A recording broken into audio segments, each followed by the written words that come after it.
Okay class, this is lecture number 9 and today's topic is transportation problem part 1.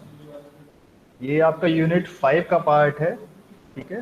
यहाँ पर second लिखा हुआ है, this is unit number 5 and इसमें दो पार्ट हैं जिसमें आपको बताया है। फर्स्ट पार्ट है आपका ट्रांसपोर्टेशन, दूसरा पार्ट है आपका असाइनमेंट। तो लोग पहले देखेंगे ट्रांसपोर्टेशन को, उसके बाद देखेंगे असाइनमेंट को, राइट। तो सबसे पहले समझते हैं कि ट्रांसपोर्टेशन है क्या और इसका जो है किसने इन्वेंशन किया है, राइट। तो थोड़ा सा 2 मिनट लेंगे इसको इंट्रोडक्शन देने में। सबसे पहले जो इसका ओरिजिनेशन है, यानी इसको जिसने डेवलप किया था, उनका नाम था मिस्टर एफएल हिचकॉक इन 1941। उन्होंने सबसे पहले इस कॉन्सेप्ट को यूज़ किया, अपने पेपर पब्लिश किया था, उसमें इन्होंने ट्रांसपोर्टेशन टर्म यूज़ किया था बेसिकली, ठीक है ना। तो कहा जाता है कि जो हिस्ट्री है ट्रांसपोर्टेशन की वो यहीं से स्टार्ट होती है 1941 से, और जिन्होंने दिया उनका नाम था एफएल हिचकॉक, राइट। उसके बाद जो हमारा ये ट्रांसपोर्टेशन बेसिकली आता है, ये क्या है, ट्रांसपोर्टेशन प्रॉब्लम जो अभी तक आपने पढ़ी है एलपीपी, उसी का आप कह सकते हो कि this is a special case, ठीक है। Transportation case is considered as a special case of LPP which is linear programming problem, ठीक। अब इसमें ट्रांसपोर्टेशन से आपको एक सीधी सी बात समझ में आ रही होगी कि हम लोगों को कुछ ट्रांसपोर्ट करना है इसमें, ठीक है। अब जाहिर सी बात है, जब हम कुछ ट्रांसपोर्ट करेंगे तो ट्रांसपोर्ट करने में कुछ कॉस्ट लगती है। तो जो इस प्रॉब्लम में हमारा ओवरऑल एम होगा वो ये होगा कि we have to minimise this transportation cost, right. तो समझ में क्या है मोटा मोटा कि जो ट्रांसपोर्टेशन प्रॉब्लम है उसमें हम लोग कोई गुड्स या कोई मशीन या कोई पार्ट या कोई सर्विस हम लोग ट्रांसपोर्ट कर रहे हैं from one source to another destination. अब वो सोर्स क्या है, वो सोर्स हमारा प्लांट भी हो सकता है, रॉ मटेरियल वेयरहाउस हो सकते हैं, या कोई सप्लायर हो सकते हैं, और जो डेस्टिनेशंस हैं वो हमारे हो सकते हैं मार्केट हो सकते हैं, फिनिश्ड गुड्स वेयरहाउस हो सकते हैं, प्लांट्स लाइक दिस, इस तरह से हो सकते हैं, ठीक है ना। तो आपको एक हल्का सा अपने दिमाग में सेट कर लेना है कि आपके जो प्रॉब्लम आने वाली है उसमें आपको मटेरियल्स ट्रांसपोर्ट करना है from one point two another point. जहां से वो सप्लाई हो रहा है उसको हम लोग सोर्स बोलेंगे, और जहां पर वो आपका रॉ मटेरियल या फिनिश मटेरियल या जो भी सर्विस आपकी जा रही है उसको हम लोग बोलेंगे डेस्टिनेशन, ठीक है। तो ये आपका हल्का सा कॉन्सेप्ट है ऑफ ट्रांसपोर्टेशन प्रॉब्लम। थोड़ा इसको और अच्छे समझते हैं अगले डायग्राम से, ठीक है। तो इसको हम लोग बोलते हैं बेसिकली द सिग्निफिकेंस मॉडल या graphical representation of transportation model. जो मैंने आपको बताया ऊपर कि हमारे पास इसमें एक सोर्स है, यहाँ पर देखो ये सोर्स है और ये हमारा डेस्टिनेशन है। तो ये A1 A2 up to AM हमारे पास ये सोर्सेज हैं जो कि हमें कोई भी सर्विस या कोई प्रोडक्ट हमारा मैन्युफैक्चर करके प्रोवाइड करा रहे हैं। अब इनको हम लोगों को ट्रांसपोर्ट करना है टू दीज डेस्टिनेशंस जो यहाँ पे लिखी हुई हैं B1 B2 B3 up to BN, right. अब जाहिर सी बात है, जब हमारा ट्रांसपोर्ट यहाँ से होगा तो यहाँ तक आने में कुछ कॉस्ट जाएगी। उस कॉस्ट को मैं रिप्रेजेंट करता हूँ C से। तो ये C11 है, इसका मतलब ये है कि जो सोर्स 1 से डेस्टिनेशन 1 तक की जो कॉस्ट है वो मैं कर रहा हूँ शो C11 से। अब जितनी मैं यूनिट कर रहा हूँ, ये जो मैंने प्राइस लिखा है C11, ये आपकी 1 यूनिट का प्राइस है। तो अगर मैं X11 यूनिट्स करूंगा, यानी कि मान ली मैंने 10 यूनिट करी, तो इसका प्राइस कितना हो जाएगा टोटल 10 इंटू C1, यानी कि ये जो टोटल ट्रांसपोर्टेशन कॉस्ट हो गई वो हो गई 10 इंटू C11, ठीक है। तो ऐसे ही हमारे पास बहुत सारे सोर्स हैं, बहुत सारे डेस्टिनेशंस हैं, हम लोग वहां पे ट्रांसपोर्ट करेंगे और जो हमारी टोटल सम निकल के आएगा उसको हम लोगों को मिनिमाइज करना है, ठीक है। तो अगर मैं बात करूं इसकी कंपेरिजन करूं मैथमेटिकल मॉडल से, तो इसमें हम लोग जो जो फंक्शन बनेगा वो बनेगा हमारा फंक्शन मिनिमाइजेशन टाइप का। हल्का सा आपको याद हो कल हमने क्वेश्चन किया भी था ये। तो जो हमारा एक स्ट्रक्चर बनता है वो बनता है कुछ इस तरह से, देखो ये रहा। इसको बोलते हैं हम लोग the structure of transportation problem. जो फंक्शन हमारा रहेगा वो हमेशा रहेगा मिनिमाइज टाइप का, क्योंकि जो हमारा ओवरऑल एम है इसमें वो क्या है, to minimise the transportation cost. कैसे आएगी, मैंने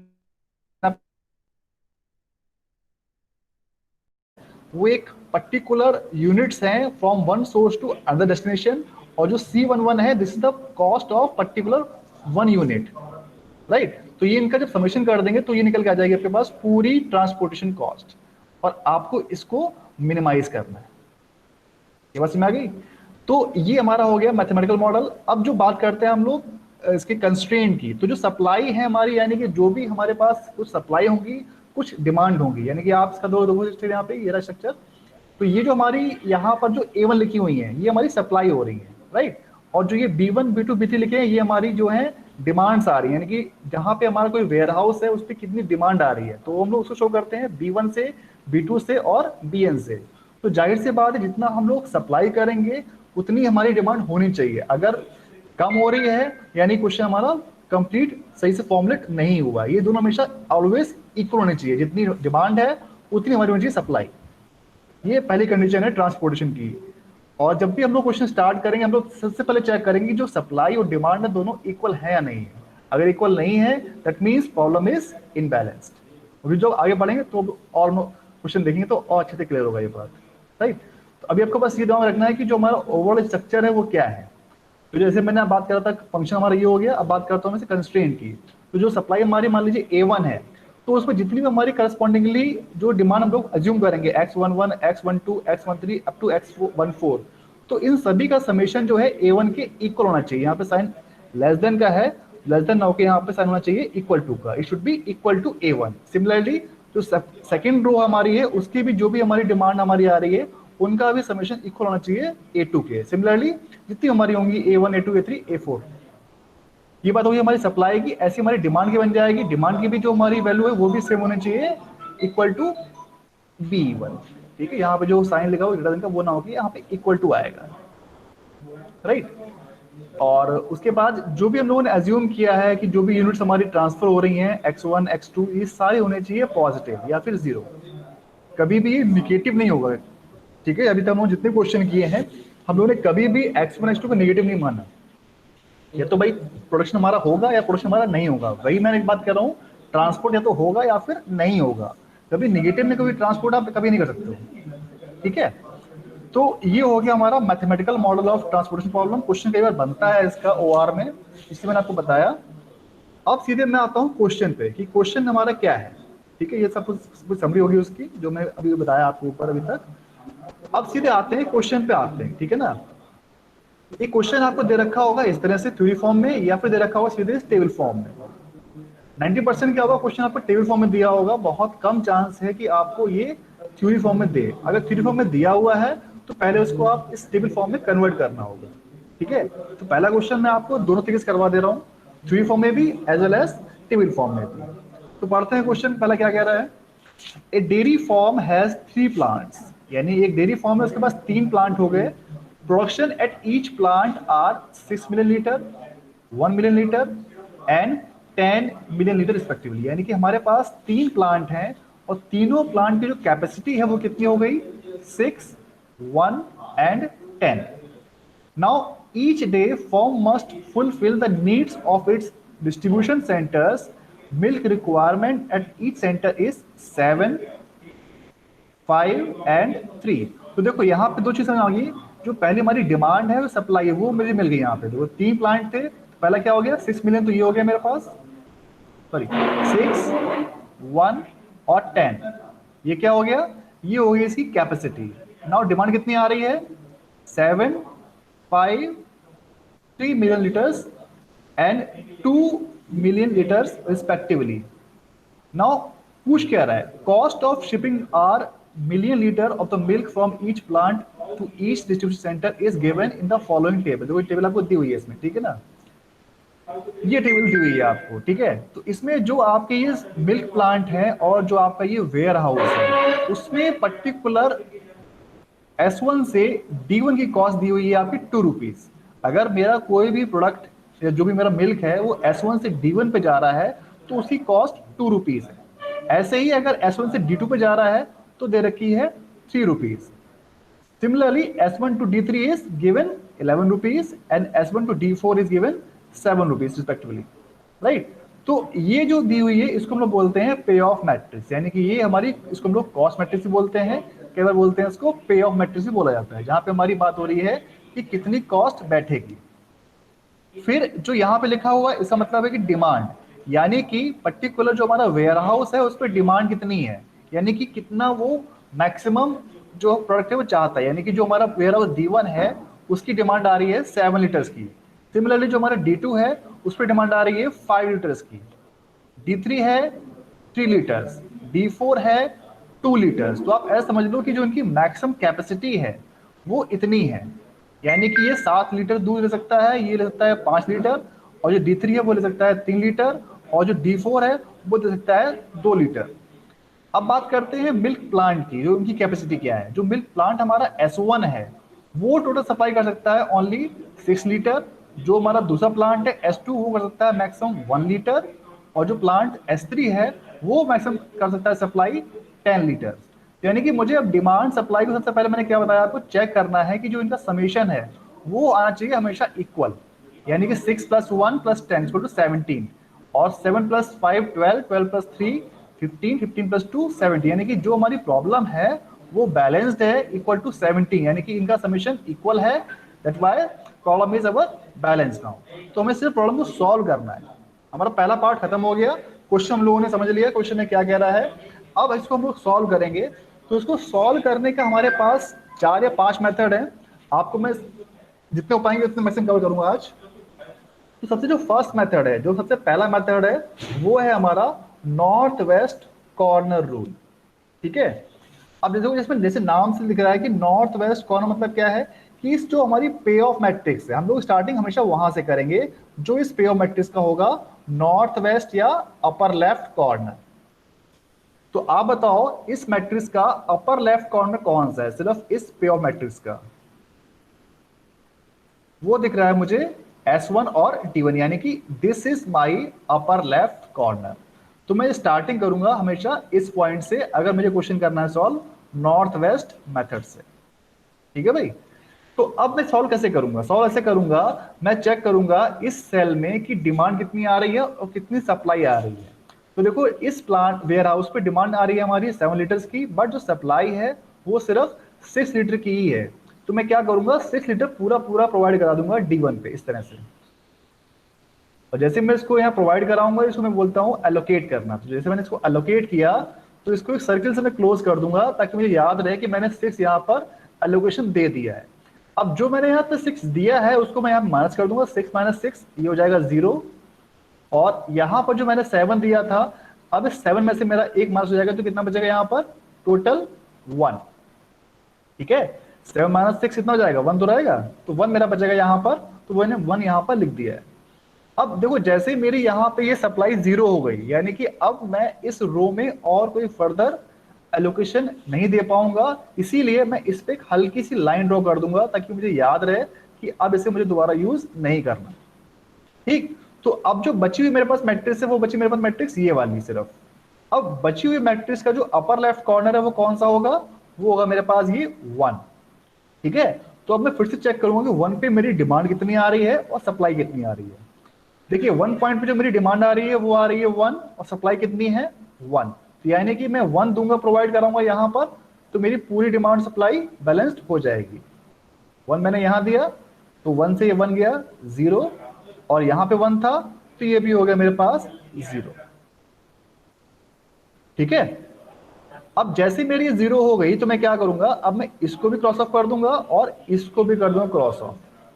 ठीक है। क्योंकि अब मेरे को फर्दर यहाँ पर भी कोई एलोकेशन नहीं देना है, ना ही मैं इस कॉलम में कोई फर्दर एलोकेशन दे सकता हूँ। तो अब जो मेरे पास बची मैट्रिक्स वो बची मेरे पास मैट्रिक्स ये वाली। अब चूंकि मेरे पास सिर्फ एक ही रो है और एक ही कॉलम है, पर 3 कॉलम है, तो मैं स्टार्टिंग करूंगा फ्रॉम लेफ्ट टू राइट। तो मैं जो लेफ्ट पे देखो डिमांड कितनी आ रही है, 5 की आ रही है, सप्लाई कितनी है 10 की, तो मैं यहाँ दूंगा 5।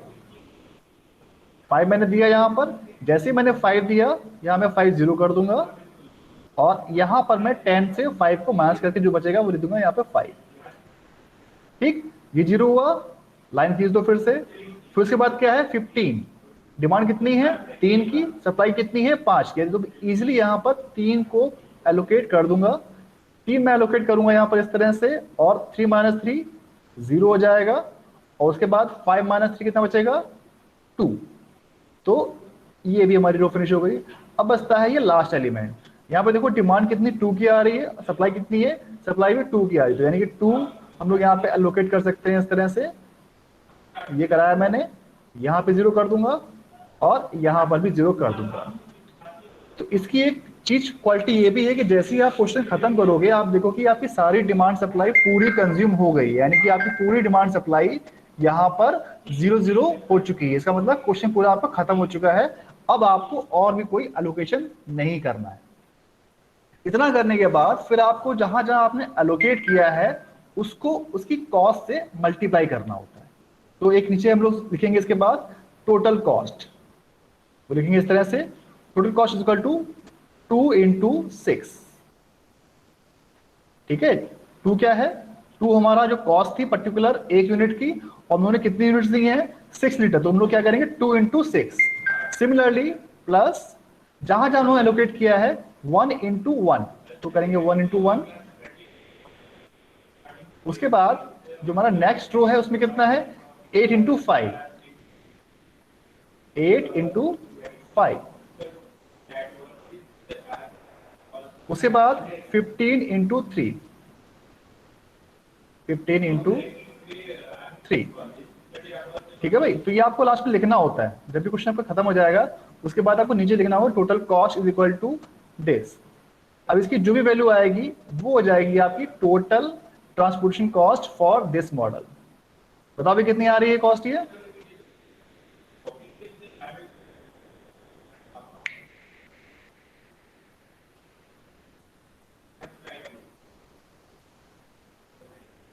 बताइए, सॉल्व करो, बड़ा सिंपल सा कैलकुलेशन है।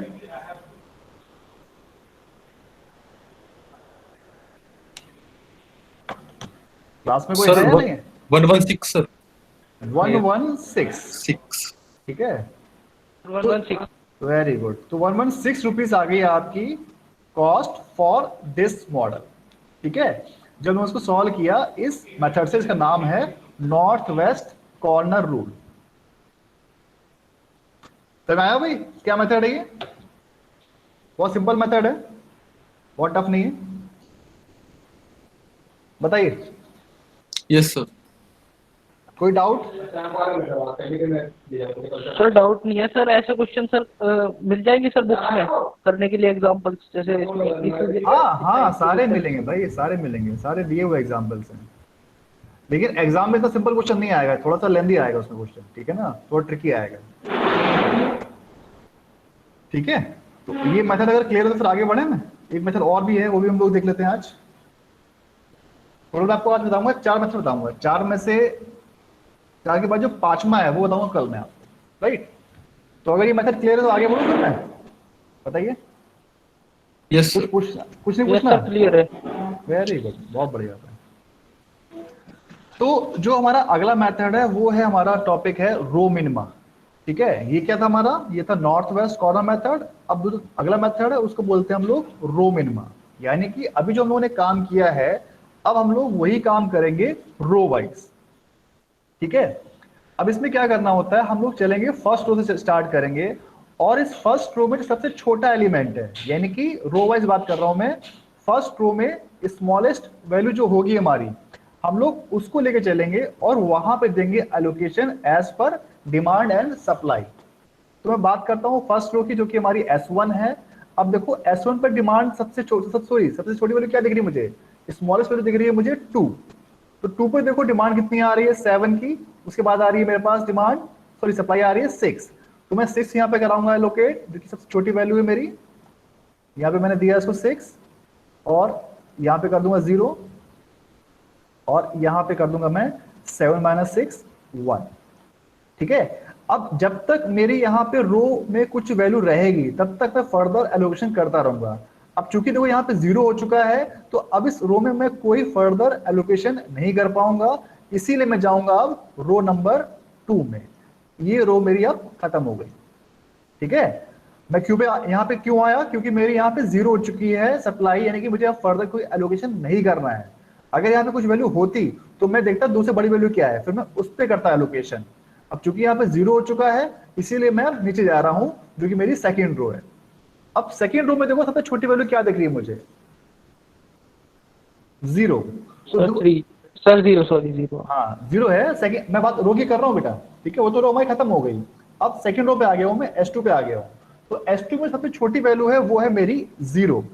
तो 0 पे देखो डिमांड कितनी आ रही है, डिमांड हमारी आ रही है 5 की, सप्लाई कितनी है 1 की, तो मैं 1 दूंगा यहाँ पर।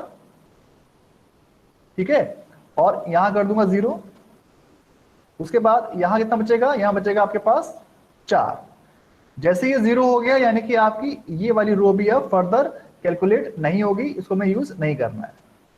अब आ जाता हूं मैं थर्ड रो पे, यानी कि जो हमारी थर्ड रो है। अब इस थर्ड रो में सबसे छोटी वैल्यू कौन सी दिख रही है आपको? सबसे स्मॉलेस्ट वैल्यू दिख रही है मुझे, वो है मेरी 5 है ना।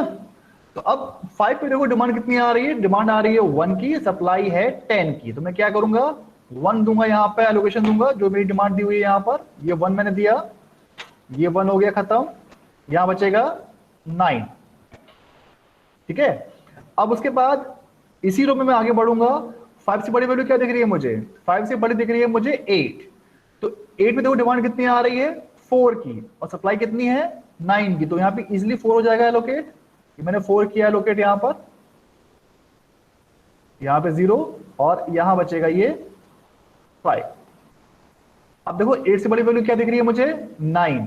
तो 9 पे पहले आता हूं मैं, 9 पे डिमांड मेरी है 2 की, सप्लाई है 5 की, तो मैं 2 दे दूंगा यहां पर, और ये हो जाएगा 0 और यहां बचेगा अब 3, 5 माइनस 2 3।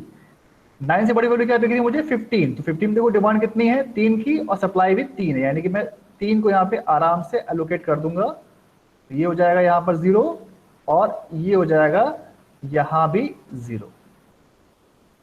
तो देखो जहां पे देखो अब सारी डिमांड सप्लाई 0 हो चुकी है, इसका मतलब क्वेश्चन मेरा हो चुका है कंप्लीट है, यानी कि मुझे अब फर्दर कोई एलोकेशन नहीं करना है।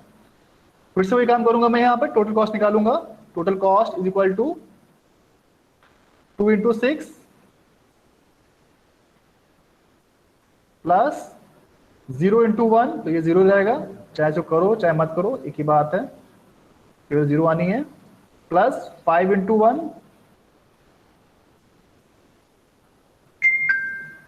अभी यहाँ पे काम आया हुआ है। 0 का मतलब क्या है, 0 का मतलब अभी मैं आगे बताऊंगा, 0 का भी रोल है, ठीक है। 5 इंटू 1 प्लस 8 इंटू 4,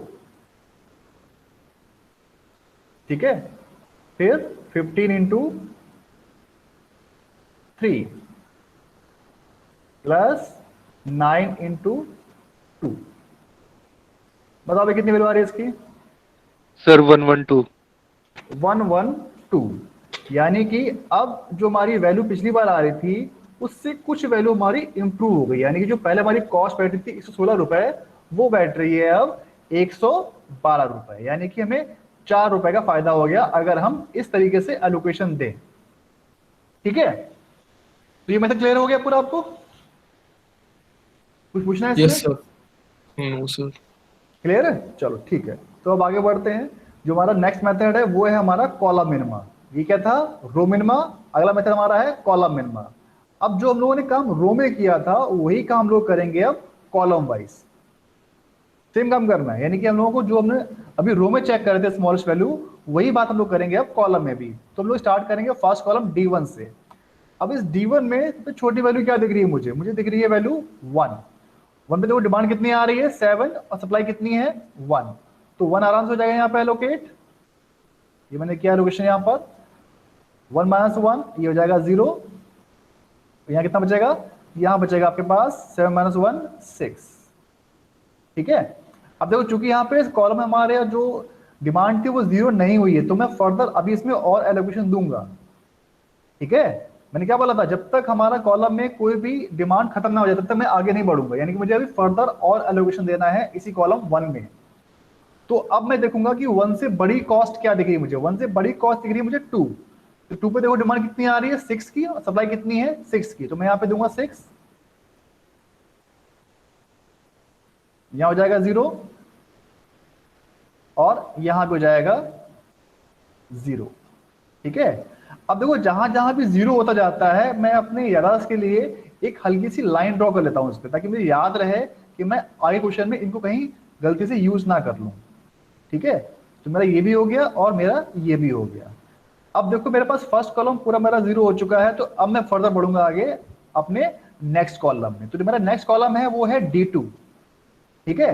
अब जो D2 मैंने पहले से लाइन खींच रखी, तो मुझे पता है कि मुझे 3 नहीं लेना है, मुझे 0 नहीं लेना है, मुझे सिर्फ 8 को लेना है, क्योंकि मेरे पास बाकी जगह पे कोई भी यहाँ पे सप्लाई नहीं है, मैं कोई भी यहाँ पे एलोकेशन नहीं दे पाऊंगा, ठीक है। तो मैं क्या करूंगा, जो मेरी नेक्स्ट वैल्यू है 8, मैं इस पे देखूंगा कि डिमांड कितनी आ रही है मेरी, डिमांड आ रही है मेरी यहाँ पर 5, सप्लाई कितनी है 10 की, तो मैं इजिली यहाँ पर 5 को एलोकेट कर दूंगा। तो मैं 5 करूंगा एलोकेट, यहाँ पर मैंने 5 किया एलोकेट, और ये हो जाएगी यहाँ पर 0, यहां बचेगी वैल्यू ये 5। ठीक है, यानी कि मेरा जो D2 है वो भी पूरा 0 हो चुका है, यानी कि अब मैं बढ़ूंगा आगे मेरे नेक्स्ट कॉलम में, जो कि मेरा है कॉलम D3। अब D3 में देखो वही सेम चीज है, 6 सबसे छोटी वैल्यू 6 है मेरी, बट चूंकि यहाँ पे लाइन है तो मुझे इसको यूज नहीं करना है, तो मैं क्या करूंगा, जो मेरी लाइन पे नहीं आ रहा है मैं सिर्फ उस वैल्यू को चेक करूंगा जो कि मेरी है 15। तो 15 देखो डिमांड कितनी आ रही है, 15 डिमांड आ रही है मेरी 3 की, और सप्लाई कितनी है 5 की, तो मैं आराम से यहाँ पे 3 कर दूंगा एलोकेट। 3 को मैंने यहाँ पे एलोकेट किया, ये हो गया 3 - 3 0, और ये हो जाएगा 5 - 3 सर 2 2। बचेगा, हाँ 2। ठीक है, तो देखो मेरा अभी ये जो D3 कॉलम है ये भी मेरा पूरा हो गया, सेटिस्फाइड 0 हो गया। अब बचता है मेरे पास सिर्फ लास्ट कॉलम, वो क्या है D4। तो अब D4 में देखो मेरे पास सिर्फ एक ही सेल है जो कि अनकवर्ड लाइन से, तो मैं 9 पे देखूंगा डिमांड कितनी आ रही है 2 की, सप्लाई कितनी है 2, तो यानी मेरा आराम से 2 हो जाएगा लोकेट यहाँ पर, तो मैं 2 एलोकेट किया, ये हो जाएगा 2 - 2 0, और ये हो जाएगा 2 - 2 0। ठीक है भाई, तो अब देखो मेरे पास फिर से Yes, sir. डिमांड सप्लाई सारी हो गई है। आप मुझे बताओ फटाफट कि कितनी वैल्यू अब आ रही है जो मेरी टोटल कॉस्ट है, बताइए आप फटाफट। अब मैं लिख नहीं रहा यहाँ पे, वही काम करना है मुझे, फिर से जहां जहां मेरा एलोकेशन है उसको उस कॉस्ट से मल्टीप्लाई करना है, दैट्स इट। बताओ भाई। Sir 116 sir. 116 yes sir 116। सबकी आ रही है वैल्यू यही? यस सर 116 है सर। कितने लोग ट्राई कर रहे हो साथ में? हम लोग यहाँ पे चैट बॉक्स में यस लिखो जितने लोग कर रहे हो बेटा। गुड, शिवम का आ गया 116। गुड, गोपाल, श्रीकांत, सही। ये क्वेश्चन ऐसे हैं कि साथ में इसको आप ट्राई कर सकते हो, कोई दिक्कत नहीं है। ठीक है, तो अभी हम लोगों ने 3 मेथड देख लिए हैं। पहला क्या था हमारा, पहला था हमारा नॉर्थ वेस्ट, जिसमें वैल्यू हमारी आई थी 116। दूसरा था हमारा रो मिनिमा, उस वैल्यू हमारी आई है 1112।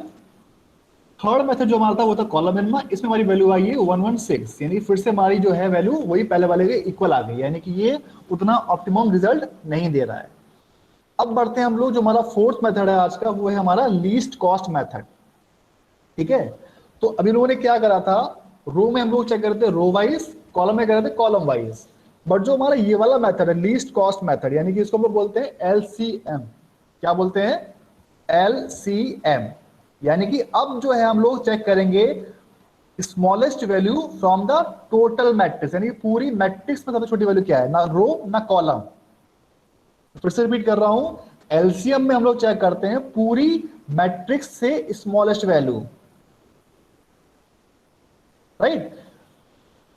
थोड़ा सा कंफ्यूजन होता है कि हम रिपीट लोग कर दो सर, समझ में नहीं आ रहा। हाँ फिर से बता रहा हूं मैं। देखो इसमें हम लोगों ने क्या करा था, रो में हम लोगों ने किया था रो वाइज, हम लोग गए थे हर रो में चेक किया स्मॉलेस्ट वैल्यू क्या आती, उसको हम लोगों ने एलोकेशन दिया। यानी जो फर्स्ट में यहाँ पे 2 था तो मैं 2 को एलोकेशन दिया, फिर खत्म हो गया तो हम अगली रो में पहुंच गए। अगली रो में देखो सबसे छोटी वैल्यू क्या दिख रही है मुझे, स्मॉलेस्ट वैल्यू वो है 0। 0 सर, हाँ सर ये ठीक तो आ है, था। उसके बाद Yes, sir. जैसे ही मेरा 0 हो गया मैं अगली रो में फिर बढ़ गया। अब देखो जो मेरी थर्ड रो थी, स्मॉलेस्ट वैल्यू क्या थी इसमें, स्मॉलेस्ट वैल्यू थी 5, तो मैं 5 पे चला गया, 5 को कंज्यूम किया, फिर मैं चला गया उसके बाद 8 पे चला गया, 8 या फिर मैं 9 पे चला गया, फिर चला गया 15 पे। तो ये मैंने रो वाइज किया था। जो अगला मेथड था वो था मेरा कॉलम मिनिमा, ये सेम काम मैंने कॉलम में किया। जो इस कॉलम में सबसे छोटी वैल्यू कौन सी थी फर्स्ट कॉलम में, वो थी 1, तो मैंने 1 पे पहले एलोकेशन दिया। डिमांड कितनी थी 1 की, सप्लाई थी 7 की, तो मैंने 7 - 1 कितना था, सॉरी 7 - 1 6 ये लिख दिया यहाँ पर, और यहाँ पे हो गया 0, तो 1 मेरा यहाँ पे हो गया इस तरह से एलोकेशन। ठीक है, फिर उसके बाद 1 से मेरी बड़ी वैल्यू क्या दिख रही है मुझे, इसमें दिख रही है 1 से बड़ी 2, तो फिर मैं 2 को दिया। डिमांड कितनी आ रही थी 6, सप्लाई कितनी है 6, तो यानी दोनों इक्वल है, तो यहाँ पे मैंने 6 को दे दिया लोकेशन।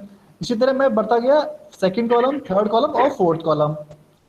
तो ये मेथड थे मेरे रो मिनिमा और कॉलम मिनिमा। अब जो मेरा थर्ड है, थर्ड में मुझे चेक करना Yes, है sir. पूरी मैट्रिक्स में से, ना रो ना कॉलम, यानी कि जो मेरी पूरी मैट्रिक्स जो मैंने बनाई है अभी, अब मुझे चेक करना है इस मैट्रिक्स से। ठीक है, यानी कि इस पूरी मैट्रिक्स में सबसे छोटी वैल्यू क्या दिख रही है मुझे, बताओ भाई। Sir zero. Zero. Zero sir. Zero, यानी कि अब जो मैं स्टार्टिंग करूंगा वो मैं करूंगा जीरो से। वेरी गुड, यानी अब जो मेरी सबसे स्टार्टिंग पॉइंट है वो जीरो हो गया मेरे लिए।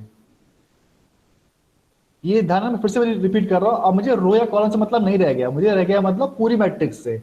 मुझे जहां सबसे छोटी वैल्यू दिखाई पड़ेगी मैं वहां से स्टार्ट करूंगा। तो जैसे बताया आप लोगों ने कि सबसे स्मॉलेस्ट वैल्यू है जीरो, तो मैं स्टार्टिंग करूंगा जीरो से। अब देखो डिमांड कितनी यहाँ पे आ रही है जीरो पे, डिमांड आ रही है 5 और सप्लाई कितनी है यहाँ पर 1।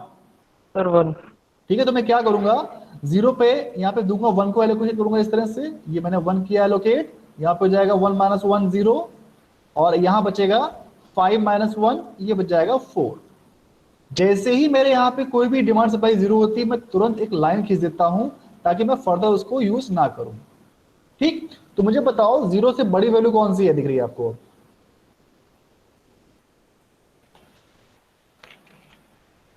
बोलो भाई। सर वन ही है sir, one. One, one sir भी ये है वाली लाइन लेकिन तो नहीं वन, लेंगी ना सर अब? सर अब टू आ हाँ जाएगा, यस सर टू। हाँ सर 2 वेरी होगी गुड। ना? अब टू लेंगे क्योंकि वन पे आगे यहाँ पे जीरो है, हम वन तो है वैसे, लेकिन वन पे कोई हम लोग एलोकेशन नहीं दे पाएंगे, इसीलिए हम लोग जाएंगे अब टू पर जाएंगे। अब देखो टू पे डिमांड कितनी आ रही है हमारी 7 की, और सप्लाई कितनी है 6 की, तो मैं 6 दूंगा यहाँ पर, एलोकेट करूंगा इस तरह से, ये मेरा एलोकेशन हो गया यहाँ पर। और 7 माइनस 6 कितना हो जाएगा 1, और यहाँ हो जाएगा 6 माइनस 6 0। जैसे ही जीरो हुआ मैं फिर से एक लाइन खींच दूंगा यहाँ पर ताकि मुझे याद रहे मैं इसको दोबारा यूज ना करूं। बताओ भाई अब टू से बड़ी वैल्यू क्या दिख रही है, सर फाइव। सर 5 5। 5 है, क्योंकि 3 के ऊपर लाइन आ गई है, यानी कि उसको मुझे यूज नहीं करना है। आप जैसे बोल सकते हो 3 भी बड़ी है, बट 3 के ऊपर लाइन है इसलिए हम लोग उसको यूज नहीं करेंगे क्योंकि वहां पे हमारा कोई भी एलोकेशन पॉसिबल नहीं है। तो अब जैसे बताया आप लोगों ने कि अब जो नेक्स्ट वैल्यू है वो है मेरे पास 5। 5 पे देखो डिमांड कितनी आ रही है मेरे पास, डिमांड आ रही है 1 की, सप्लाई है 10 की, तो मैं क्या करूंगा यहां पर 1 करूंगा एलोकेट, ये हो जाएगा 0, यहां बचेगा मेरे पास 10 माइनस 1 9। जैसे 0 हुआ मैं फिर से एक लाइन खींच दूंगा इसके ऊपर, यानी कि मुझे अब इसमें से कोई भी एलोकेशन नहीं करना है। तो बताओ भाई अब इसके बाद नेक्स्ट वैल्यू क्या लूंगा मैं, सर 8। सर 8 8। 8।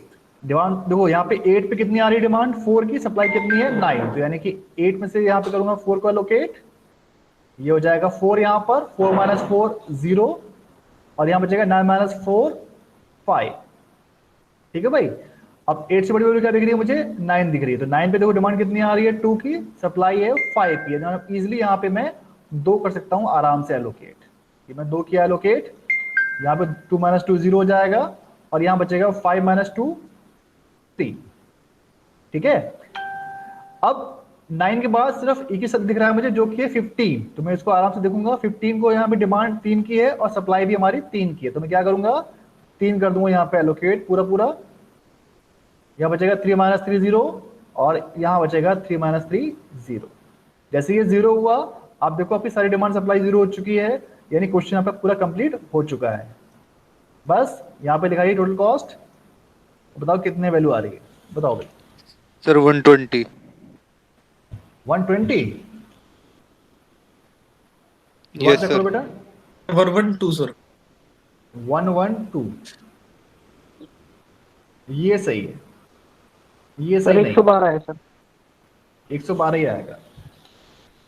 आप लोगों ने ध्यान नहीं दिया, यहाँ पे वैसे वैल्यू लिखी हुई है ऊपर यहाँ पे सबका आंसर लिखा हुआ है। ठीक है, चलो कोई बात नहीं, कई बार जल्दी जल्दी में कुछ कैलकुलेशन मिस्टेक हो जाती है तो उससे भी आंसर आपका अलग हो जाता है। ध्यान से रखो, बहुत सिंपल क्वेश्चन है लेकिन जल्दबाजी नहीं करनी है, आराम से करना है।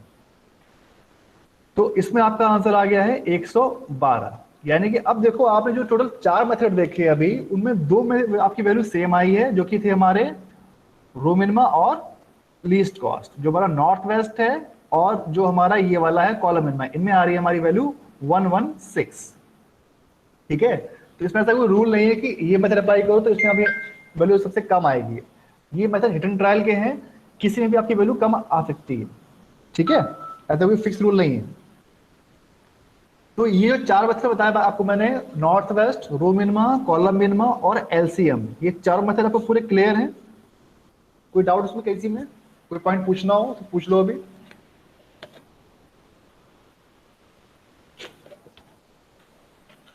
बोलो भाई। सर क्लियर है सर। पक्का? Yes sir. चलो बहुत अच्छी बात है। अगर ये चारों मेथड क्लियर हैं तो फिर हम लोग आगे बढ़ सकते हैं, जो कि मेरा नेक्स्ट लेक्चर था वैम। ठीक है, शुरू करें इसको? Yes sir. चलिए, वेरी गुड। तो वैम में हम लोग क्या करते हैं, देखो जो अभी हम लोगों ने चार मेथड सीखे, सबसे उसमें से जो बेहतरीन आंसर देगा वो आपको देगा वैम देगा, यानी सबसे ऑप्टिमम आंसर देगा आपको वैम इन चार मेथड से, इन मैक्सिमम केसेस। ठीक है, कई बार हो सकता है शायद आंसर ना भी दे, बट 90% केसेस में आपको जो ऑप्टिमम आंसर मिलेगा वो आपको वैम से मिलेगा। तो जब भी कभी क्वेश्चन में दिया जाए कि find out the optimal answer, तो और उसमें कोई मेथड आपका मेंशन नहीं है कि आपको नॉर्थ वेस्ट से करना है, रो से करना है, कॉलम से करना है, तो आप ऑटोमेटिकली वैम को यूज करें वहां पर अपने आप। और अगर क्वेश्चन में दिया हुआ है कि आपको लीस्ट कॉलम, लीस्ट से करना है, एलसीएम से करना है या नॉर्थ वेस्ट से करना है, तो फिर आपको पर्टिकुलर उसी मेथड से क्वेश्चन को सॉल्व करना है। ठीक है, तो अब इसकी मैं थ्योरी पर ना जाके सीधे क्वेश्चन पे आता हूँ। क्वेश्चन में हम लोगों को एक क्वेश्चन दिया होगा, सेम क्वेश्चन जैसे आपको मैंने पहला वाला दिया है उसी का हिसाब से लिया मैंने यहाँ पर। वैम में हम लोग क्या करते हैं, हम लोग एक नया टर्म यूज करेंगे, पेनल्टी। ठीक है, जो मैंने यहाँ पे शो किया है P1, P2, P3, ये पेनल्टी हम लोग करते हैं कैलकुलेट। ठीक है, अब पेनल्टी का मतलब क्या है समझ लो, कि पेनल्टी का मतलब ये है कि हम लोगों ने जो एलोकेशन दिया है अभी, अगर हम लोग उसको ना देके कुछ और एलोकेशन देते तो हमारा सोल्यूशन कितना इंप्रूव हो सकता है, वो हम लोग निकालते हैं वैम से। ठीक है, तो करना ऐसा कुछ नहीं है, हम लोग क्या करेंगे, रो वाइज और कॉलम वाइज ये पेनल्टीज निकालते हैं, जिनको हम लोग शो करेंगे P1, P2 और P3 से। अभी P1 क्या है, P1 बेसिकली क्या है, हम लोग निकालेंगे जब रो वाइज, तो जो सबसे छोटी वैल्यू होगी रो की और जो उससे बड़ी वैल्यू है, उन दोनों के डिफरेंस को बोलते हैं हम लोग पेनल्टी। तो देखो जैसे यहाँ पे आपका जो फर्स्ट रो है, मैं बात करूं तो फर्स्ट रो में जैसे सबसे छोटी वैल्यू है वो मेरी दिख रही है 2, और जो उससे बड़ी वैल्यू है वो है 3, तो मैं इसका डिफरेंस क्या रहेगा, 3 - 2 1। ठीक है, आपको डिफरेंस लेना है, साइंस मतलब नहीं है कि -1 आएगा या वो नहीं आएगा, आपको सिर्फ डिफरेंस लेना है, 3 - 2 यानी कि 1, बस इतना करना है। फिर उसके बाद जो हमारी नेक्स्ट रो है, देखो उसमें सबसे बड़ी वैल्यू क्या दिख रही है मुझे, स्मॉलेस्ट वैल्यू दिख रही है मुझे 0, तो 0 और उससे बड़ी वैल्यू क्या है 1। अब देखो 1 यहां पर भी है, 1 यहां पर भी है, तो मैं क्या करूंगा, 0 को मैं लूंगा किसी 1 के साथ में, तो आपको डिफरेंस कितना आएगा, 1 - 0, ये भी आपका डिफरेंस हो जाएगा 1। फिर कंफ्यूज मत होना कि हमारे 2 1 दिए, कौन सा लूं मैं, कोई 1 ले लो, आपका डिफरेंस 1 ही आएगा। फिर आगे बढ़ते हैं, हमारा जो थर्ड रो है, यहाँ पे देखो सबसे छोटी वैल्यू क्या दिख रही है मुझे, स्मॉलेस्ट वैल्यू है 5। ठीक है, अब 5 से बड़ी जो वैल्यू दिख रही है वो दिख रही है मुझे 8, तो यानी कि 8 और 5 डिफरेंस क्या आ जाएगा 3, तो मैं लिखूंगा यहाँ पे 3, राइट। तो ये होगी मेरी रो वाइज पेनल्टी। अब ऐसे ही मुझे कैलकुलेट करनी होगी कॉलम वाइज पेनल्टी, जो मैंने अभी लिखा है ऐसे मैं लूंगा कॉलम वाइज डिफरेंस, यानी कि सबसे छोटी वैल्यू कॉलम की और उससे बड़ी वैल्यू का डिफरेंस। तो क्या हो जाएगा, देखो फिर से यहां पर इस कॉलम, पर्टिकुलर कॉलम D1 की बात करूं मैं, तो D1 में जो सबसे छोटी वैल्यू है वो क्या है 1, और उससे बड़ी वैल्यू क्या दिख रही है मुझे 2, तो 2 - 1 कितना हो जाएगा 1। ऐसे नेक्स्ट कॉलम में आ जाओ, स्मॉलेस्ट वैल्यू क्या दिख रही है मुझे 0, और उससे बड़ी वैल्यू क्या है 3, तो 3 - 0 3। उसके बाद जो नेक्स्ट कॉलम है मेरा D3, अब D3 में सबसे छोटी वैल्यू दिख रही है मुझे 6, और उससे बड़ी जो वैल्यू है वो है 11, तो 11 - 6 कितना हो जाएगा बताओ भाई, 5। Very good. उसके बाद जो D4 है, D4 में स्मॉलेस्ट वैल्यू दिख रही है मुझे 1, और जो उससे नेक्स्ट लेवल की वैल्यू है वो है 7, तो 7 - 1 कितना हो जाएगा 6। ठीक है भाई, तो अब मैंने रो वाइज और कॉलम वाइज पेनल्टीज निकाल ली है। अब मेरा जो काम है वो स्टार्ट होता है, अब असली वाला काम क्या है कि मुझे अब जो मैंने पेनल्टी निकाली है इनमें मुझे चूज करनी है which is the biggest penalty, सबसे बड़ी वैल्यू कौन सी है। ठीक है, इस पेनल्टी का रोल बस ये है, यानी जो सबसे बड़ी पेनल्टी है वो मुझे दिख रही है 6, बाकी क्या है 1 1 3 1 3 5 6, यानी सबसे जो बड़ी पेनल्टी है वो दिख रही है मुझे 6। तो मैं यहाँ पे छोटा सा एक एरो लगा दूंगा, यानी कि मुझे अब इस 6 के अकॉर्डिंग इस कॉलम में जाना है। अब इस कॉलम में जाके मैं चेक करूंगा कि which is the smallest value, smallest cost.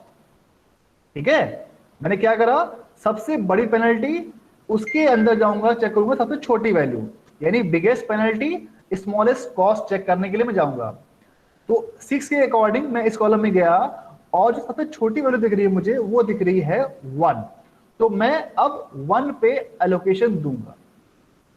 ठीक है, जैसे मुझे 1 मिल गया, अब जो पेनल्टी थी उसका रोल खत्म हो गया। बस पेनल्टी का रोल ये था, मुझे चूज करना था कि मैं किस एलिमेंट पे जाऊं। जैसे मुझे वो एलिमेंट मिल गया, अब पेनल्टी का क्वेश्चन में कोई रोल नहीं बचा। अब जैसे मैं क्वेश्चन करता आ रहा था वैसे करूंगा, सेम डिमांड सप्लाई चेक करूंगा और उसके अकॉर्डिंग एलोकेशन कर दूंगा। ठीक है, तो देखो 1 पे मेरी डिमांड कितनी आ रही है, डिमांड मेरी 1 की आ रही है, सप्लाई कितनी है 2 की, तो मैं यहाँ पे 1 को दूंगा एलोकेट, दिया मैंने, ये हो गया 0 और यहां बचेगा मेरे पास 1। समझ आ गया। अब जैसे जैसे मैंने यहां पे जो भी मेरी डिमांड सप्लाई 0 हो जाएगी, मैं उसके आगे यहां पे डैश लगा दूंगा।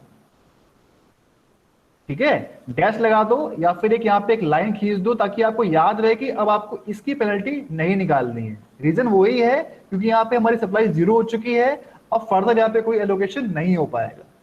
ठीक है, तो लाइन भी खींच दो और यहाँ पे एक डैश भी लगा दो ताकि आपको अच्छे से याद रहे कि हमें अब इसको फर्दर अपनी कैलकुलेशन में यूज नहीं करना है। अब जैसे मैंने निकाली थी पेनल्टी P1, मैं फिर से निकालूंगा फर्दर पेनल्टी P2। वही सेम काम करना है रो वाइज और कॉलम वाइज। तो देखो फर्स्ट रो में मेरी सबसे छोटी वैल्यू क्या दिख रही है मुझे, स्मॉलेस्ट वैल्यू दिख रही है, वो है मेरी 2। और 2 के बाद जो मेरी नेक्स्ट वैल्यू है वो क्या है 3। तो यानी डिफरेंस क्या आ जाएगा 3 माइनस 2 1। अब चूंकि देखो यहाँ पे डैश लगा हुआ है तो मुझे पता चल गया कि मुझे इस पे अब कोई भी काम नहीं करना है। मैं सीधे आ जाऊंगा अब थर्ड रो पे। जो मेरी थर्ड रो है वहां पे देखो स्मॉलेस्ट वैल्यू क्या दिख रही है मुझे, वो मेरी अभी भी 5 है और उससे जो नेक्स्ट वैल्यू है वो है 8। तो डिफरेंस क्या आ जाएगा 8 माइनस 3, सॉरी 8 माइनस 5 3। तो ये मेरा डिफरेंस अभी भी 3 रहा। मेरी रो वाइज होगी पेनल्टी। अब बात करूंगा मैं कॉलम वाइज। तो बात फिर से करता हूं मैं फर्स्ट कॉलम की। तो फर्स्ट कॉलम में देखो जहां पहले मेरी स्मॉलेस्ट वैल्यू 1 थी उस पे अब लाइन आ गई, यानी कि वो अब कैलकुलेट नहीं होगी। यानी कि अब मुझे जो वैल्यू चूज करनी है वो है 1 से बड़ी क्या है 2 और 2 से जो नेक्स्ट वैल्यू है वो है 5। तो जो डिफरेंस आएगा वो आपका आएगा 2 और 5 का, यानी कि एक तो ये 2 हो गया और ये 5 माइनस 2। तो दोबारा को बता दो सर ये वाली लाइन एक बार। अच्छा फिर से देख लो, देखो रो वाइज समझ आ गया था, रो वाइज तो क्लियर था। यस सर वो तो क्लियर है। हाँ, तो अब जब हम कॉलम की बात करेंगे तो कॉलम में देखो सबसे छोटी वैल्यू क्या दिख रही है मुझे, स्मॉलेस्ट वैल्यू क्या है बताइए। सर 1 है। 1 है, लेकिन 1 पे देखो लाइन आ रही है, यानी 1 जो है हम लोग यूज नहीं कर पाएंगे क्योंकि हमारी जो 2 लेंगे सर फिर। तो 2 लेंगे ना। अब 2 और उससे बड़ी वैल्यू क्या दिख रही है 5, उन दोनों का डिफरेंस लिया मैंने 5 माइनस 2 3, ये किया है बस। Okay sir. ठीक है, ऐसे ही अब जैसे यहाँ पे जो मेरी सेकंड कॉलम है वहां देख लो, स्मॉलेस्ट वैल्यू पहले 0 थी, अब क्या हो जाएगी 3 हो जाएगी स्मॉलेस्ट वैल्यू, और 3 से बड़ी वैल्यू क्या दिख रही है 8, दोनों डिफरेंस कितना हो जाएगा 8 माइनस 3, यहाँ 5 आ जाएगा। ठीक है, 3 और 8 का डिफरेंस कितना आ जाएगा 5। ऐसे ही जो मेरी नेक्स्ट कॉलम है D3 कॉलम, इसमें वैल्यू 11 और 15, स्मॉलेस्ट वैल्यू क्या रहेगी अब 11 और से नेक्स्ट वैल्यू क्या हो जाएगी बड़ी 15, 15 में से 11 कितना हो जाएगा 4, तो ये हो गया 4। उसके बाद जो मेरा नेक्स्ट है वो है फोर्थ कॉलम D4 में स्मॉलेस्ट वैल्यू क्या दिख रही है मुझे 7, 1 के ऊपर लाइन आ गई तो 1 तो यूज होगा नहीं। अब 7 और उससे बड़ी नेक्स्ट वैल्यू क्या है 9, तो 9 माइनस 7 कितना हो जाएगा 2। Yes sir. बस ये करना है मुझे। अब इतना करने के बाद फिर से वही सेम काम, मुझे दूसरी है सबसे बड़ी पेनल्टी कौन सी है, which is the biggest penalty, बताओ भाई। 5। यानी मेरा काम ये रह गया कि मुझे 5 पे चेक करना है इस कॉलम के अंडर में कौन सी वैल्यू सबसे छोटी है, बताइए भाई। इस कॉलम के जब मैं जाऊंगा अंदर यानी कि D2 में 3, गुड, क्योंकि 0 पे मेरा ऑलरेडी लाइन खींची है, 0 को मैं यूज नहीं करूंगा, मैं जाऊंगा सीधे 3 पे। तो देखो डिमांड देखो कितनी आ रही है 3 पे, डिमांड आ रही है 6 की, सप्लाई कितनी है 5 की, तो मैं इजिली यहाँ पे 5 को करूंगा एलोकेट। 5 मैंने एलोकेट किया, ये हो जाएगा यहाँ पर 1, यहाँ बचेगा 0। ठीक है, सही है भाई? Yes sir. ओके, तो अब जैसे मैंने यहाँ पे 5 किया एलोकेट, जैसे मेरा यहाँ पे ये 0 हो गई है सप्लाई, मैं तुरंत यहाँ पे एक डैश खींच दूंगा। डैश का मतलब ये है कि मुझे अब इस पे पेनल्टी कैलकुलेट नहीं करनी। यहाँ पे डैश ऑलरेडी था, एक डैश मेरा यहाँ पर भी हो गया, और जहां पर मेरा 0 हुआ है मैं उस पे एक लाइन खींच दूंगा ताकि मैं फर्दर उसको कैलकुलेट ना करूं अपनी पेनल्टी कैलकुलेशन में। क्लियर है बात? अब फिर से मैं Yes, वही sir, करूंगा, clear है। अब मैं निकालूंगा पेनल्टी P3। ठीक, बस ध्यान नहीं देना है कि जहां पे लाइन आती जाएगी वो एलिमेंट्स को यूज नहीं करना है पेनल्टी निकालने में।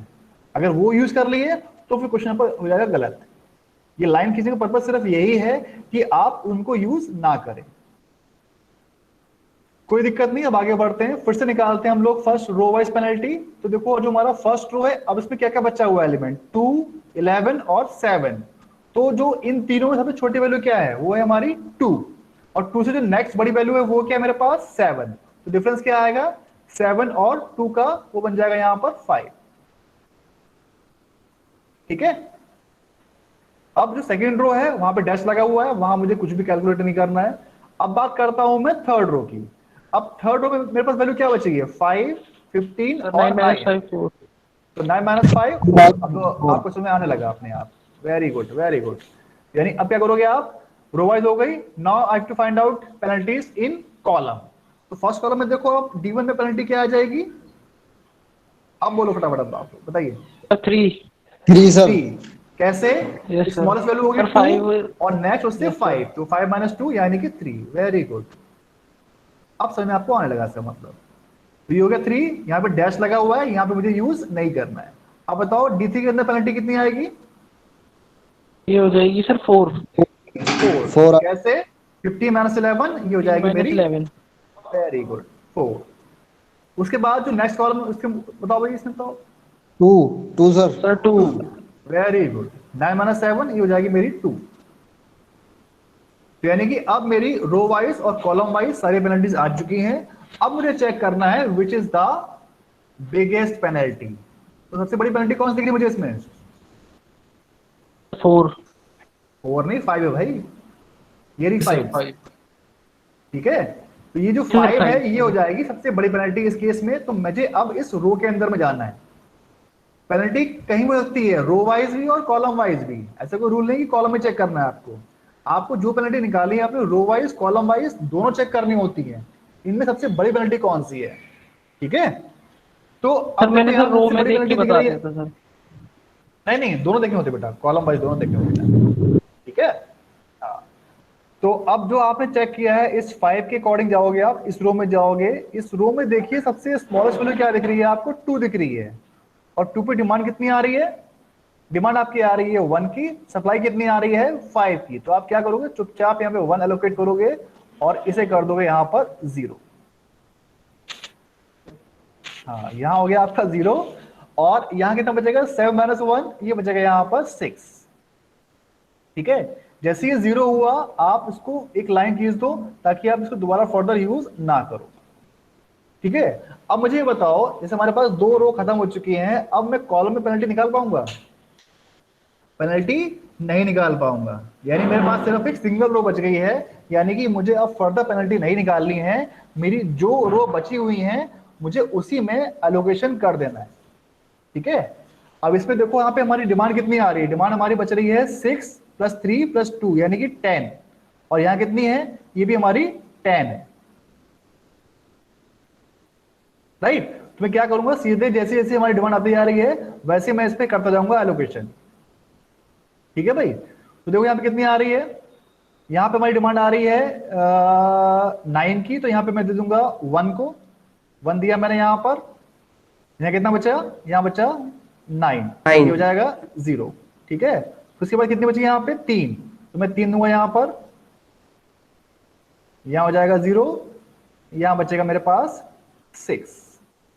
फिर लास्ट क्या बचा, यहाँ पे 6 और यहाँ पे भी 6, तो यानी 6 दूंगा यहाँ पर, एलोकेट किया मैंने 6, ये भी 0 और ये भी 0। ठीक, जैसे अभी डिमांड सप्लाई 0 हो गई, इसका मतलब क्या है, क्वेश्चन पूरा आपका खत्म हो चुका है। अब आपको सिर्फ एक काम करना है, आपको करना है कैलकुलेट टोटल कॉस्ट। बताओ भाई कितनी आ रही है वैल्यू, यानी जहां जहां मैंने एलोकेशन किया है उसको उस कॉस्ट से मल्टीप्लाई कर दो, यानी कि 2 into 1 plus 3 into 5 plus 1 into 1 plus 6 into 5 plus 8 into, ये क्या था भाई, यहां पर कुछ नहीं था, यहाँ पे यहाँ था 15 इंटू 3, नहीं था तो ठीक है, और 9 इंटू 1, Yes. बस। बताओ अभी कितना आ रहा है, सर 102 सर। 102। और किसी का आ रहा भाई इतना,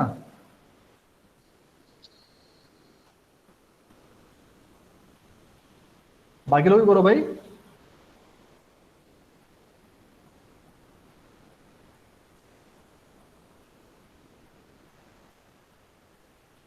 वैसे बिल्कुल सही आंसर है। तो अब देखो आप, जैसे आपने अभी तक 5 मेथड सीखे, फर्स्ट में कितने आई थी 116, फिर आई 112, फिर 116, फिर 112, बट जो आपका ये वैम है इसमें देखो आपकी वैल्यू आई है 102, सबसे कम। देखो यहाँ पे कितने आई थी, 112, 116, 112 और 116। तो सबसे जो आपकी ऑप्टिमम वैल्यू आती है वो आपकी आती है वैम से, ठीक है। देख लिया आपने, सबसे जो ऑप्टिमम वैल्यू आपको दिख रही है वो दिख रही है आपको वैम में, यानी जब भी क्वेश्चन में कहा जाए find out the optimum value, तो आपको सॉल्व करना है हमेशा वैम से। और जब अगर क्वेश्चन में मेंशन्ड है कि आपको किस मेथड से सॉल्व करने के लिए कहा जा रहा है, तो आपको उसी मेथड को यूज करना है। सर ऑप्टिमम वैल्यू बोलेगा तो वैम वैम से। हाँ, मैं भी बताऊंगा ऑप्टिमम का मतलब ही क्या है, अभी इसमें और चीजें अभी ऐड अप होंगी जो मैं बताऊंगा कल, ठीक है।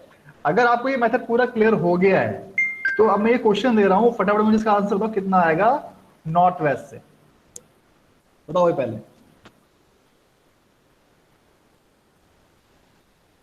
ये क्वेश्चन दिया है मैंने आपको, इसको मैं पहले सॉल्व करो नॉर्थ वेस्ट से, और मुझे बताओ कितनी वैल्यू आपकी आ रही है नॉर्थ वेस्ट कॉर्नर रूल से।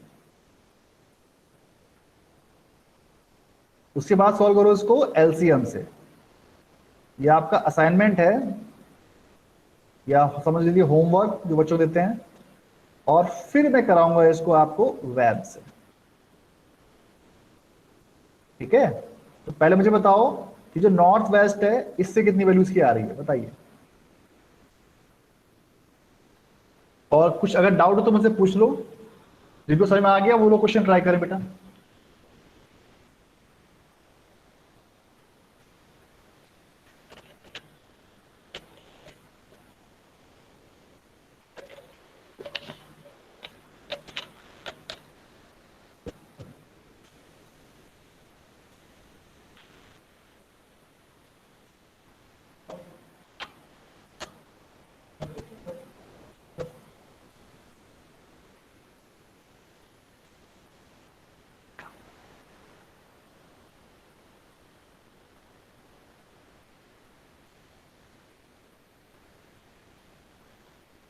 कुछ दिक्कत आ रही है भाई? सर नहीं सर, बस एक मिनट चलो सर। वेरी गुड, बताओ भाई।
सर आज की रिकॉर्डिंग शेयर कर देना, मैं डेली कर देता हूँ बेटा, ठीक है। मैंने जितने लेक्चर लिए हैं सबकी रिकॉर्डिंग शेयर कर रखी है, ये आपका क्लासरूम है, देखो यहाँ पर मैं डालता रहता हूँ स्ट्रीम पे, जो कल के थे मैं डाल दिया, देखो यहाँ पर ये लेक्चर 8, लेक्चर 7।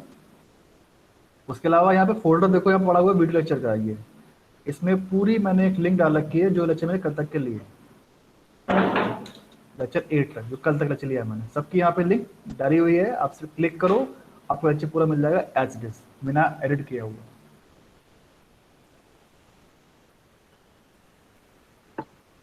सर ठीक है गोपाल? कॉस्ट कितनी आ रही है सर? 815 आ रही है सर, 815। 815। चलो मैच कर लो, मुझे पता नहीं क्योंकि ये कुछ मैंने सॉल्व नहीं किया है, इसके मुझे आंसर वैसे पता है वैम से कितना आएगा। बाकी लोग करो भाई, बताओ कितना आ रहा है इसका आंसर, मैच हो रहा है?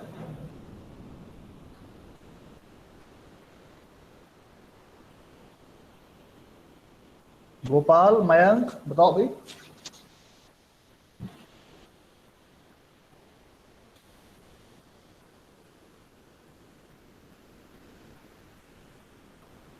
रैम से इसकी वैल्यू आएगी, ये आपकी आएगी 779।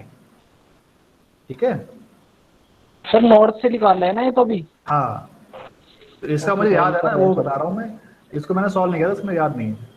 तो एक आंसर आपका आ चुका है 815। अगर और किसी का भी आ रहा है तो मैच हो जाएगा, वरना फिर मैं चेक करूंगा इसको। तो चेक करते हैं, ठीक है?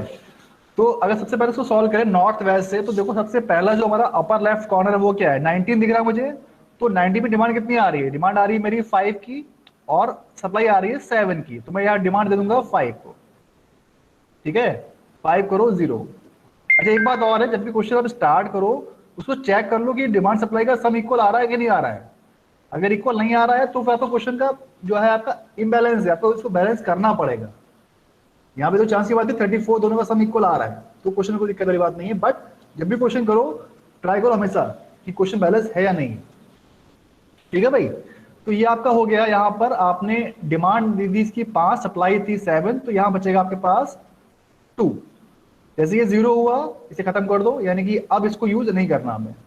अब बचा मेरे पास क्या है, बची मेरे पास मैट्रिक्स ये वाली। इस मैट्रिक्स का जो अपर लेफ्ट कॉर्नर है वो क्या दिख रहा है मुझे, वो दिख रहा है मुझे 30।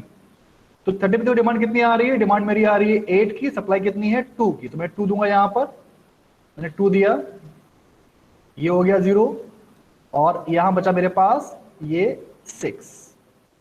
ठीक है भाई, ये 0 हो गया, तो इसे मैंने खत्म कर दिया। अब जो रिमेनिंग मैट्रिक्स है वो रहेगी मेरे पास, रिमेनिंग मैट्रिक्स ये वाली, यानी कि अब इस मैट्रिक्स का जो अपर लेफ्ट कॉर्नर है वो क्या है, वो है 30, ये वाला 30 है। तो इस 30 पे देखो डिमांड कितनी आ रही है, डिमांड 6 की आ रही है, सप्लाई 9 की है, यानी मैं 6 को यहाँ पे करूंगा एलोकेट, 6 मैंने एलोकेट किया, और उसके बाद यहाँ पे मैं कर दूंगा इसको 0, यहाँ बचेगा मेरे पास 3। जैसे ये 0 हुआ, ये भी मैं खत्म कर दूंगा। अब जो रिमेनिंग मैट्रिक्स है वो बची मेरे पास सिर्फ ये वाली मैट्रिक्स, यानी कि इस मैट्रिक्स का अपर लेफ्ट कॉर्नर क्या है, 40। तो इस 40 पे देखो डिमांड कितनी आ रही है, डिमांड आ रही है 7 की, सप्लाई आ रही है 3 की, तो मैं क्या करूंगा यहाँ पे 3 कर दूंगा एलोकेट, ये हो जाएगा 3 0, और ये बचेगा मेरे पास यहाँ पर 7 - 3 = 4, यानी 0 ये भी हो गया, यानी कि अब ये भी खत्म हो चुका है। सिर्फ बची मेरे पास मैट्रिक्स ये वाली, तो सिर्फ 2 एलिमेंट्स हैं, 2 ही सेल हैं, जैसा आप चाहो इसको कर सकते हो एलोकेट। यहाँ पे 4 कर दो, और यहाँ पे कर दो आप इसको 14। जब 4 करोगे तो यहाँ बचेगा 14 बचेगा, और जब यहाँ 4 करोगे तो ये 0 हो जाएगा, और जब 14 करोगे तो ये 14 हो जाएगा 0, और अल्टीमेटली ये भी हो जाएगा आपका 0। ठीक है, तो ये आपका हो गया नॉर्थ वेस्ट। इसको सॉल्व कर लेते हैं, ये हो जाएगा 60 + 180 + 120 + 280 + 20 × 40। सर 1015 आ गया सर। 15 आ रहा है ये सर ये लास्ट में गलती हो गई सर। अच्छा कोई बात नहीं, गलती करो तभी सीखोगे। तो ये आपका हो गया 1015, इसका आंसर आ रहा है भाई, जो कि आ रहा है नॉर्थ वेस्ट मेथड से। ठीक है, तो आपके लिए समझ लिया, असाइनमेंट समझ लो या कुछ ही समझ लो, आप इसको बाकी जो मैंने आपको बताया method, row minima, column minima और एलसीएम, इन 3 से करके रखिएगा। कल मैं कराऊंगा इसको वैम से, और जिसको आता है वो ट्राई कर लेगा वैम से भी, ठीक है। जिसको नहीं आया वो मेरे से कल से ट्राई करेगा, ठीक है। तो यही मैं क्लास खत्म कर रहा हूँ आज की। कोई डाउट हो मुझसे पूछ लो अभी, कोई पॉइंट समझ में आया हो, कोई स्टेप समझ में आया हो, बताओ भाई।